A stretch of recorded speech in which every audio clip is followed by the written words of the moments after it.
Elle dit dans un livre à paraître le 5 mai que sa vie est un sport d'équipe et beaucoup de Laetitia Bernard est résumé dans le titre de son ouvrage. Laetitia Bernard, si vous ne la connaissez pas, ce nom vous dit forcément quelque chose.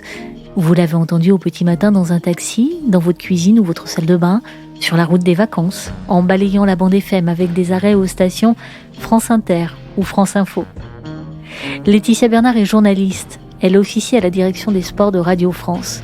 Vous l'avez peut-être écouté présenter les journaux des sports, couvrir les Jeux Olympiques et Paralympiques de Londres ou Sochi ou même Rio, ou encore arpenter et même affronter, tant certaines fois ça grimpe, en tandem, les routes du Tour de France 2019. Même si elle s'en défend et même si cela s'est fait malgré elle, Laetitia incarne une idée. Celle qui étonne encore, mais cela finira bien par changer, que l'on peut être aveugle de naissance et journaliste, femme de médias, reporter de terrain, sportif de haut niveau, active, hyperactive. Le 21 avril dernier, nous avons reçu Laetitia Bernard pour un Happy Talk, notre cycle de rencontres avec des déficients visuels actifs qui font bouger la société. Et voici le podcast extrait de cet entretien d'1 heure. Les podcasts Happy Talk, une série de petits documentaires audio pour partager l'expérience de déficients visuels actifs et engagés dans la société. Soutenu par Panda Guide, concepteur d'une solution de mobilité innovante, un tour de cou discret qui analyse l'environnement de son porteur et lui permet d'éviter les obstacles au sol comme en hauteur. Et Handsome, développeur d'applications bancaires et financières qui permettent aux personnes en situation de handicap de gérer au quotidien leurs comptes depuis leur smartphone et via une carte de paiement connectée de manière simple, autonome et sûre.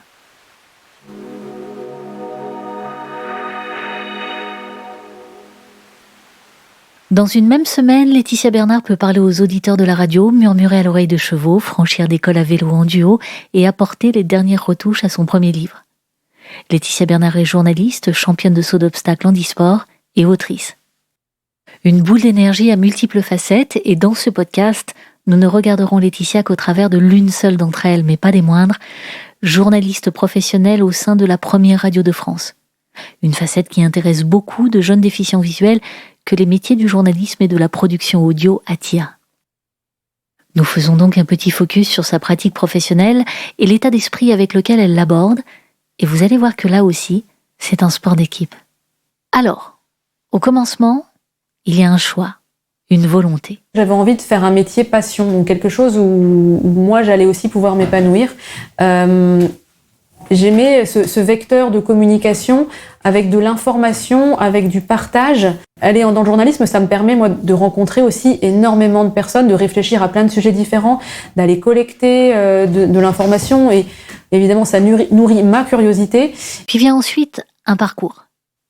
Le chemin qui mène de Toulouse au studio de la Maison de la Radio pourrait être rapidement, très rapidement, résumé ainsi. J'ai fait mon bac en intégration, mon bac littéraire. Ensuite, j'étais prise en Hippocagne, en fait, la prépa littéraire, mais j'ai eu, dès le post-bac, dès après le bac, le concours de Sciences Po Strasbourg. Donc je suis partie. Sciences Po Strasbourg, année Erasmus à Berlin, puis le CFJ, école de journalisme. Et puis le grand plongeon dans la vie professionnelle. Soit dans le bain du Mouve et France Bleu, et depuis 2015, dans ceux de France Inter et France Info. Des bains au remous où il faut faire sa place parmi, selon les données de 2019, les 910 journalistes de Radio France. Un réseau de 44 antennes qui rassemble 16 millions d'auditeurs par jour. Un environnement dans lequel la pratique professionnelle peut s'avérer très sportive, avec pas mal d'obstacles liés aux limites induites par le handicap et qu'il faut assumer. Je suis parfaitement lucide. Je vais pas commenter un match de foot. Je vois pas les joueurs sur le terrain. Il y a un moment où, on peut pas, c'est tout.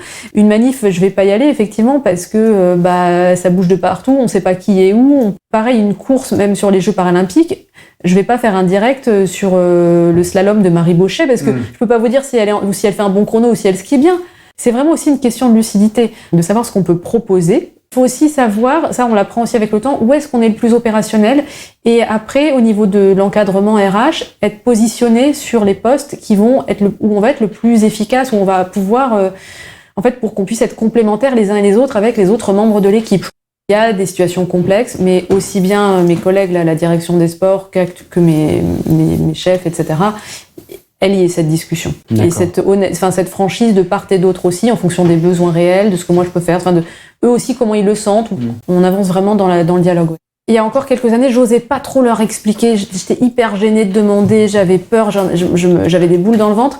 Maintenant, en fait, j'arrive mieux à dire, écoutez, en fait, je vous demande quelque chose, je vous explique quand même pourquoi. Ouais. Et donc après, j'essaye de faire le plus de choses, moi. Quand je peux le faire, franchement, je le fais. Ouais. Ou alors, je leur dis, là, en fait, je pourrais le faire, mais ça va me prendre 20 minutes, toi, ça te prend 2 minutes, est-ce que tu peux le faire? Et j'essaye aussi de demander à des personnes différentes pour pas charger toujours la même personne. Mais c'est pas évident, c'est clair que j'ai souvent besoin d'aide, ouais. Mais aider ne veut pas dire assister. Si elle a conscience de limites, il y a quelque chose avec lequel Laetitia ne transige pas. C'est la compétence. Ce qui est important, et moi c'est quelque chose dans mon parcours qui a été important, c'est d'acquérir des compétences. Donc se former. Vraiment, il faut être formé, il faut qu'on apprenne, il faut s'entraîner. Surtout dans notre situation où finalement, rien n'est facilité. Rien que je pense à la lecture, j'ai dû m'entraîner. Et si j'avais pas été en école de journalisme pour m'entraîner et bien me vautrer, on va pas bon voilà, et vraiment essayer, répéter, j'aurais été directement balancée dans le tas à Radio France.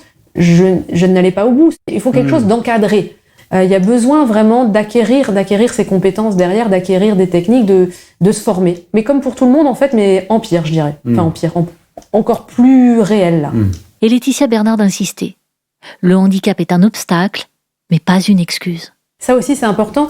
C'est pas parce qu'on a un handicap. Enfin, si on fait un métier, on fait un métier. Être opérationnel, ça veut dire être capable de faire vraiment des choses qui correspondent à une attente métier. Par exemple, vous allez jouer du piano un peu en oubliant 1 ou 2 accords ou 1 ou 2 notes.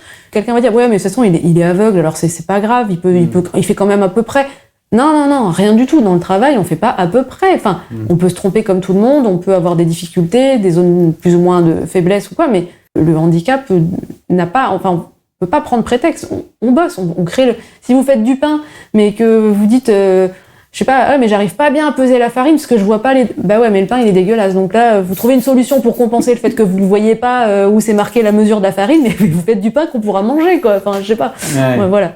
Et vous pourrez même faire de votre handicap un ingrédient de votre produit, comme Laetitia Bernard l'a fait elle-même. Pendant des années, je ne voulais pas qu'on entende, d'ailleurs, mon handicap n'a pas à s'entendre à l'antenne quand je fais un journal des sports ou un reportage sur une catcheuse. Qu'est-ce que ça fait que j'y vois pas? En revanche, maintenant, on va sur des produits où j'utilise, entre guillemets, mon handicap dans mon reportage, dans ma manière d'aborder le reportage. Ce qui a été le cas pour effectivement le Tour de France, quand j'ai roulé sur des étapes du Tour de France en tandem. Et en fait, ce produit m'a démarqué dans le sens, il m'a donné une identité. C'est-à-dire qu'avant, j'étais la fille qui présentait le journal des sports, on faisait pas forcément attention, mais maintenant, c'est rigolo, c'est vrai qu'il y a les auditeurs de France Inter me situent par rapport à cette chronique-là.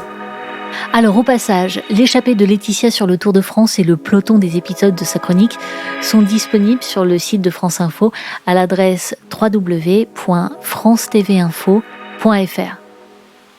Pour bien situer Laetitia Bernard dans toutes les dimensions de sa vie, ses parcours sportifs, professionnels et personnels, découvrir la source de sa formidable énergie et son mental d'athlète, ne manquez pas le 5 mai prochain la sortie de son livre « Ma vie est un sport d'équipe » aux éditions Stock et Radio France. Et bien évidemment, son Happy Talk du 21 avril sur le site happydv.org.